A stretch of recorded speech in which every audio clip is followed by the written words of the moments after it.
مارسی کا جملہ سن کر قاسم کی روح کانپ گئی۔ اس نے ذرا سی دیر کیے بغیر کہا، نہیں، سلطان نے مجھے جس کام پر لگایا ہے اس کا بیان نہ کرنا ہی میری ذمہ داری کا اولین تقاضا ہے۔ میں پیچھے رہنے والا سپاہی نہیں ہوں، ابھی شاید رزم گاہ میں جوہر دکھانے کا میرا اب وقت نہیں آیا۔ مجھے امید ہے کہ سلطان قونیا سے واپسی پر صلیبیوں کے خلاف بڑے مارکے میں مجھے ضرور لے کر جائے گا۔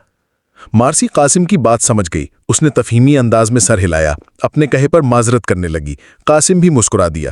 کچھ دیر خاموش رہنے کے بعد مارسی قاسم کی آنکھوں سے آنکھیں نکال کر مڑی اور تیز قدموں سے چلتی ہوئی بگھی میں سوار ہو گئی۔ دوسرے دن سلطانی لشکر کوچ کر چکا تھا، جبکہ شہاب الدین پاشا چند دنوں میں ہی روانہ ہونے والا تھا۔ قاسم کے دل میں میدان جنگ سے دور رہنے کا کچھ ملال تو پہلے ہی تھا، لیکن مارسی کی بات اس کے دماغ میں نشتر کی طرح اتر گئی تھی۔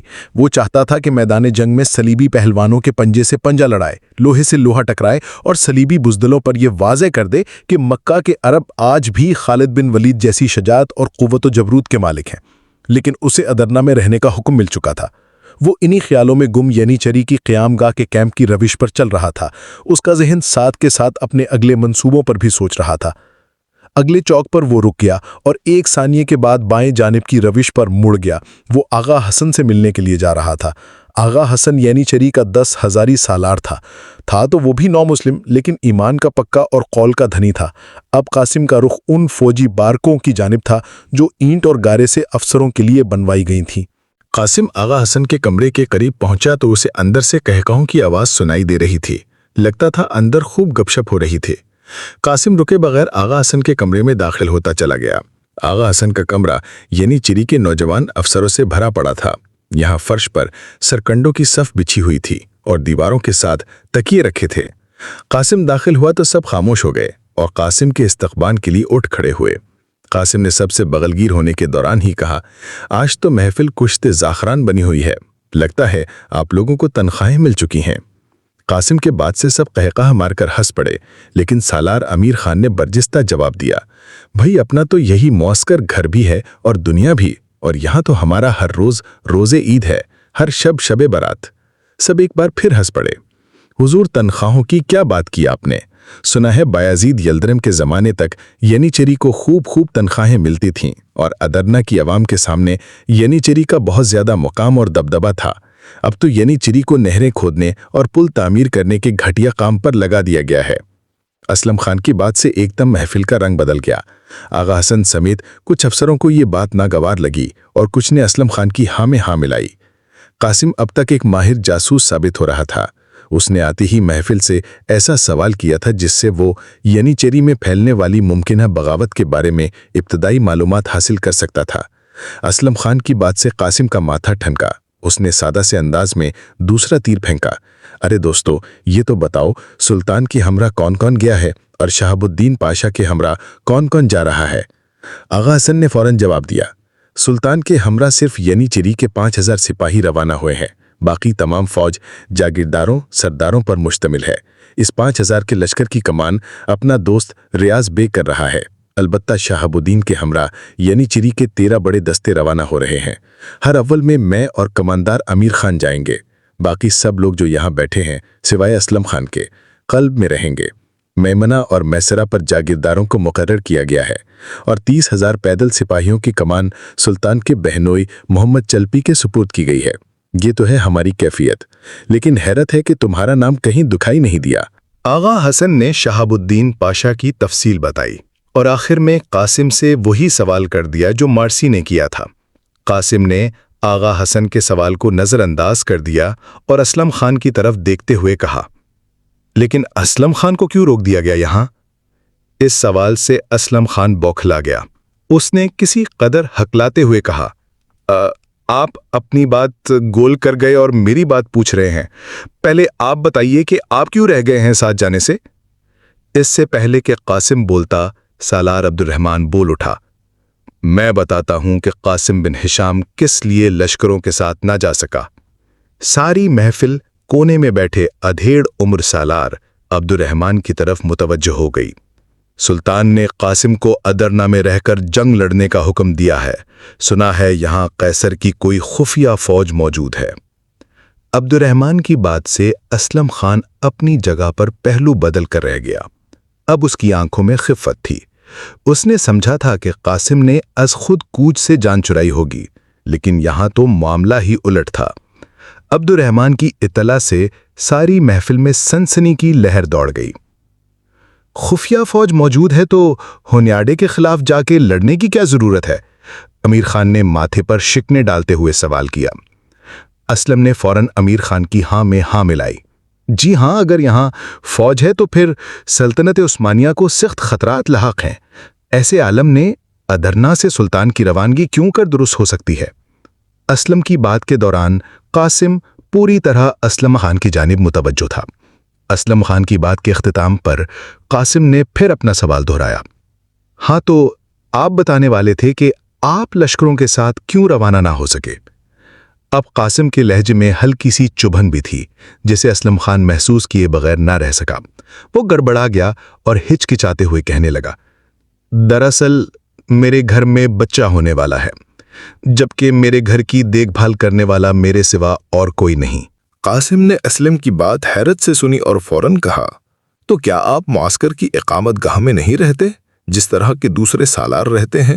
مجھے تو یہ بھی معلوم نہیں تھا کہ آپ شادی شدہ ہیں۔ قاسم کی بات کا جواب ادھیڑ عمر عبد الرحمن نے دیا۔ دراصل یعنی چری کے جو سپاہی یا سالار شادی کر لیتے ہیں تو انہیں چھاونی کے علاقے میں سلطان کی طرف سے مکان فراہم کیا جاتا ہے۔ آپ تو جانتے ہیں کہ ہم سب پہلے غیر مسلم تھے، اور آپ یہ بھی جانتے ہیں کہ یعنی چیری کے سپاہی زیادہ تر وہ قیدی ہیں جو سلطنت عثمانیہ نے مختلف صلیبی جنگوں میں قید کیے۔ اس لیے یہ یہاں ہمارا کوئی خاندان ہوتا ہے، نہ ماں باپ اور بہن بھائی وغیرہ۔ تمہاری بات الگ ہے، یعنی چری کی تاریخ میں تم پہلے شخص ہو جو نو مسلم نہیں بلکہ پیدائشی مسلمان ہو۔ اس قدر معلومات تو قاسم کے پاس بھی نہیں تھیں۔ وہ تو کسی شک کی بنا پر اسلم کے بارے میں تحقیق کرنا چاہتا تھا۔ اسے معلوم تھا کہ یعنی چری کے بعض سالار ابو جعفر جیسے غداروں کے اشاروں پر ناچ رہے ہیں۔ اچانک قاسم کو کوئی خیال آیا اور اس نے مصنوعی سا قہقہا لگاتے ہوئے کہا، اجی چھوڑیے، آپ لوگ ایک رنگین محفل سجا کر بیٹھے ہیں، میں نے خواہ آپ کے رنگ میں بھنگ ڈال دی۔ چھوڑیے یہ باریک بینیاں اور مجھے بھی بتائیے کہ میرے آنے سے پہلے آپ لوگ کس بات پر ہنس رہے تھے۔ قاسم نہیں چاہتا تھا کہ اسلم خان اس کی جانب سے محتاط ہو اور وہ اپنے شک کے سراغ پر مزید کام نہ کر سکے۔ قاسم کی بات سنتے ہی آغا حسن نے مسکرا کر کہا، آپ کے آنے سے پہلے یہاں محفل مشاعرہ برپا تھی اور کماندار امیر خان اپنے چٹکلے دار فارسی کلام سنا رہے تھے۔ قاسم نے سنا تو حیرت سے امیر خان کی جانب دیکھا اور شرارت سے مسکراتے ہوئے کہا، اچھا تو جناب شاعری بھی فرماتے ہیں؟ کچھ ہم بھی تو سنیں کہ آپ نے کیا کچھ لکھا ہے۔ امیر خان نے ڈیٹھائی سے جواب دیا، اجی شاعری کے کیا کہنے، ہمیں تو اندلس میں ہونا چاہیے تھا۔ الحمرا کے دربار میں ہم اپنا کلام سناتے اور دیوان خاص کی شہزادیاں بالکنیوں سے ہم پر پھول نچھاور کرتیں۔ شعر پڑھنے کے دوران قاسم کی نظریں اسلم خان پر جمی ہوئی تھیں، چنانچہ وہ بری طرح جھینپ گیا۔ آغا حسن اور امیر خان قاسم کا شعر سن کر وجد میں آ گئے تھے۔ انہوں نے قاسم سے پھر فرمائش کی کہ وہ اپنے شعر کو مکرر ارشاد کرے۔ قاسم نے مسکراتے ہوئے دوبارہ شعر سنایا اور سب نے دوبارہ داد دی۔ اس مرتبہ داد دینے والوں میں اسلم خان بھی شامل تھا۔ یعنی شری کے افسروں کی یہ محفل ابھی خوب گرم تھی کہ کمرے میں ایک ادھیڑ عمر شخص داخل ہوا۔ اس شخص کے چہرے پر موجود وقار اور دبدبہ دیکھ کر قاسم نے اندازہ لگایا کہ یہ یقیناً یعنی چری کا کوئی اعلیٰ سالار تھا۔ یہ محمد چلپی تھا، سلطان مراد خان کا بہنوئی اور شہاب الدین پاشا کے لشکر میں 30,000 کی پیدل فوج کا سالار۔ کمرے میں موجود یعنی چری کے تمام افسر محمد چلپی کے احترام میں کھڑے ہو گئے۔ محمد چلپی مسکراتا ہوا کمرے میں داخل ہوا اور سب کے ساتھ مصافحہ کرنے کے بعد آغا حسن کے پہلو میں بیٹھ گیا۔ اس نے فرش پر بیٹھتے ہی تمام سالاروں اور کمانداروں سے مخاطب ہو کر کہا، سپہ سالار شہاب الدین پاشا نے حکم دیا ہے کہ نئے مہینے کا چاند نظر آتے ہی 2 شنبے کے روز ہمارے لشکر کو یورپ کی مہم کے لیے کوچ کرنا ہے۔ امید ہے آپ سب لوگ تیار ہوں گے۔ ہمارے کوچ میں صرف 5 دن باقی ہے۔ اس مرتبہ جو مہم ہمیں درپیش ہے یہ پچھلے تمام معرکوں سے مختلف ہے۔ ہم ہونیاڈے کی فوج کے خلاف لڑنے جا رہے ہیں۔ آپ کو معلوم ہوگا کہ پچھلے دنوں صوبہ ٹرانسلونیا میں ہرمن سٹارٹ کے مقام پر ہونیاڈے نے ہمارے سالار فرید پاشا کو ناقابل فراموش شکست دی ہے۔ اس نے درندگی کا مظاہرہ کرتے ہوئے ترک قیدیوں کو ہنگری کی دعوتوں اور ضیافتوں میں گاجر مولی کی طرح کاٹا اور قیدیوں کا ناروا خون بہایا ہے۔ ہمیں ہونیاڈے سے اپنے شہید سپاہیوں کا انتقام لینا ہے۔ ہونیاڈے کی شاندار کامیابی اور ہمارے دستوں کی پے در پے شکست نے پورے یورپ میں خوش فہمی کی لہر دوڑا دی۔